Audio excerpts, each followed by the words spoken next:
next up, we're going to have Benjamin's father, Richard Durham, up on stage. Come on up, Richard. Ta-da! And, hey, Richard. Hi, Tim. Thanks for coming. Actually, I gotta say, the the Judas story, Richard has played Judas for several years over. I was Judas. At one point in time. So yeah. So Richard, thanks for coming, and I guess I'll just ask some of the same questions. Like, for instance, how long have you been involved with the Last Days of Jesus? Been involved Last Days of Jesus for about 12 years now.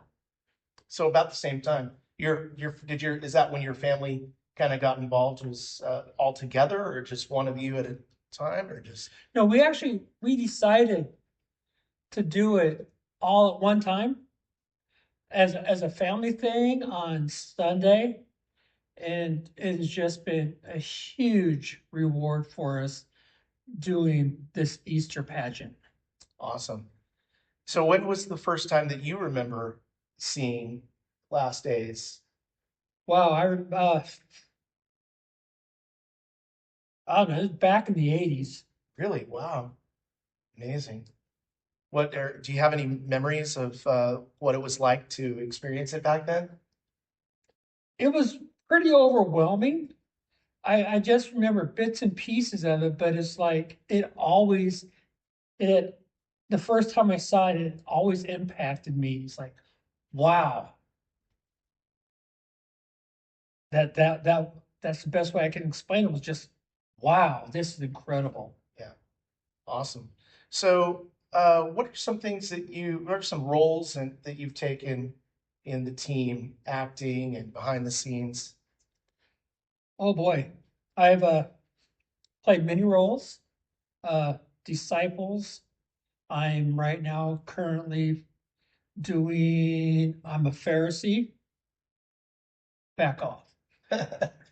And I love helping with props, doing whatever I can, behind the scenes to help get this pageant going and keeping it going. Awesome. So I wonder if there's a story in particular that you might be able to share about an experience you had with Last Days that just really stuck with you. Every year, hands down, it's when what's his name? He talks about Jesus up on the cross. John Pinheiro? Yes. So he's Joseph of Arimathea. Joseph of Arimathea. He gets up there.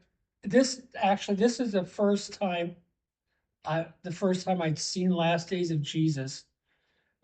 Really remembering when he started doing this, and we were up on the cliff up by the library, and we got the fires going, and he's there on the rocks, almost looking like from where we were sitting, he's going to fall over this cliff, but he's up there. He's talking about, how his motions and his part that he does, his hand motion, his empathetic, how he portrays his character is just, I can't tell you how much that has affected my life. And every year that I see this is incredible. And that goes for the actors themselves. I mean, this is a life-changing experience for them to research their character and identify with that character and deliver that interpretation of, kind of reenacting what they have, read about that character. And it is life-changing and altering. And every year, I think his performance gets better. John Pinheiro, he's the actor that portrays Joseph of Arimathea. Every year, it's just more and more powerful. I agree. So, and one other thing that also during the garden scene, right after the garden scene is done, when they do kind of like an altar call, we get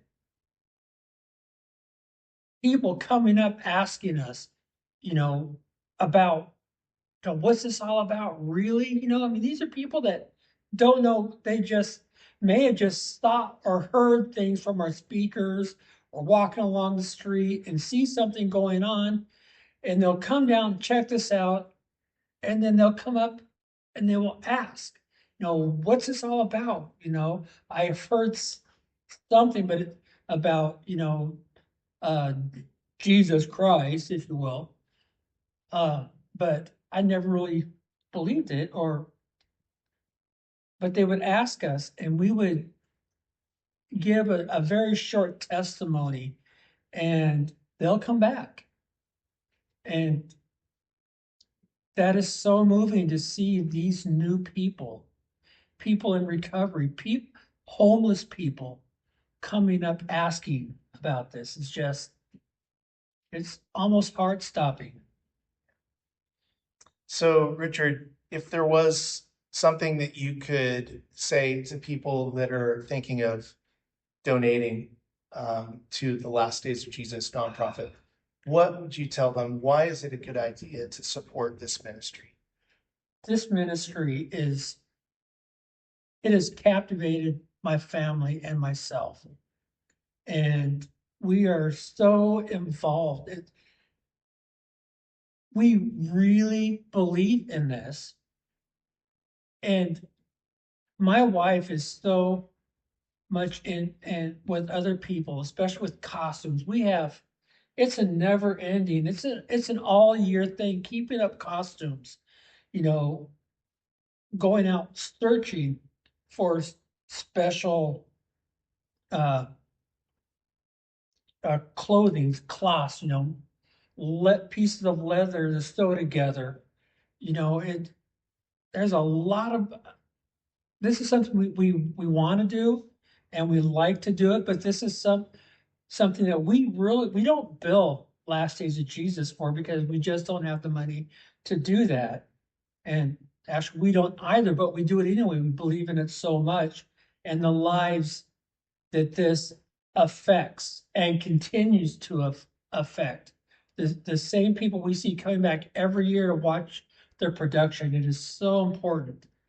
And the the sound, the sound has always been like a bottomless hole almost for sound equipment, because it's electronics. They go out, and we need to keep up with this stuff so that we can have great running stuff for this production.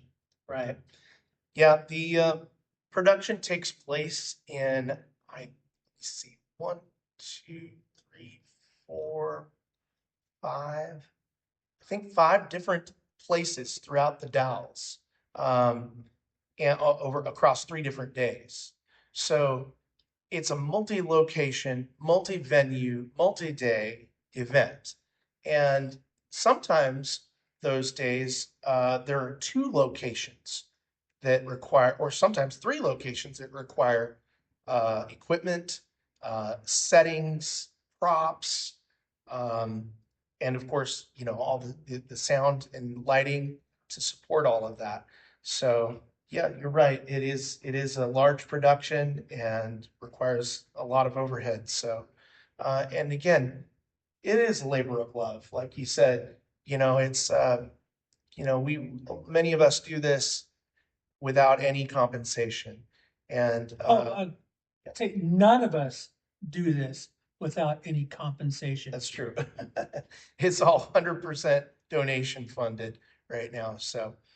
Um, So thank you very much, Richard. Is there anything else you'd like to add before we go on to the next person? Ah, no, it just,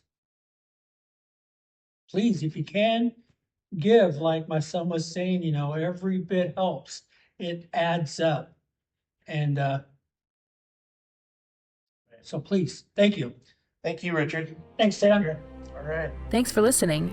The Last Days of Jesus is 100% funded by generous donations from people just like you. We hope you'll join us this Giving Tuesday and throughout the coming season in donating either a one-time gift or a monthly contribution to help support our ministry. You can donate online at www.ldoj.org